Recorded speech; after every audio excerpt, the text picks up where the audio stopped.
Avant, quand j'étais petit, offrir un collier de pâtes suffisait à faire rayonner ma mère. Mais ça, c'était avant, puisque désormais je dois faire des offrandes un peu plus onéreuses. Comme par exemple cette intégrale de la série Hercule Poirot. Ou bien encore ce robot cuiseur pour s'occuper de la cuisine. Mais si aujourd'hui on offre des trucs à sa daronne, eh bien ce n'était pas forcément le cas avant. Déjà, dès l'Antiquité, les Grecs vénéraient la mère des dieux, Rhea, bien que l'objectif premier était de fêter la fertilité des terres, ainsi que la fécondité et la maternité. Les Romains avaient aussi deux fêtes religieuses liées aux mamans, une pour les matrones, femmes mariées ou mères de famille, et l'autre pour Cybèle, qui n'est autre que Rhea, mais en latin. Peux-tu arrêter de copier tout ce que je fais? Ce qui est amusant, c'est qu'après ça, plus rien. Il y a bien les chrétiens qui organisent une fête faisant référence au lait maternel, ce qui démontre encore une fois qu'il n'y a pas que les japonais pour avoir des idées tordues. Puis il faut attendre le XXe siècle pour qu'il y ait du changement. Pour les États-Unis par exemple, c'est grâce à Anna Jarvis, qui a fondé le Club des mères en 1912, que les États-Unis déclareront alors une journée officielle des mères en 1914. 1914 sera l'année des droits de la femme et de la paix dans le monde.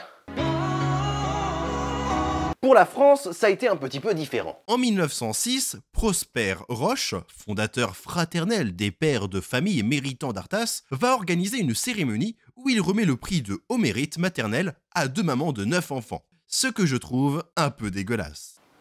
Eh madame Dujemot, vous n'avez que 8 enfants, hein. C'est pas très méritant tout ça, hein. Va falloir, voilà quoi, va falloir plus d'efforts, hein. Pas bien. En 1918, Lyon va créer une journée des mères afin de célébrer les mères de famille ayant perdu leurs enfants dans la guerre mondiale. Mesdames, messieurs, la guerre mondiale est terminée. Et rien de pire désormais ne peut nous arriver.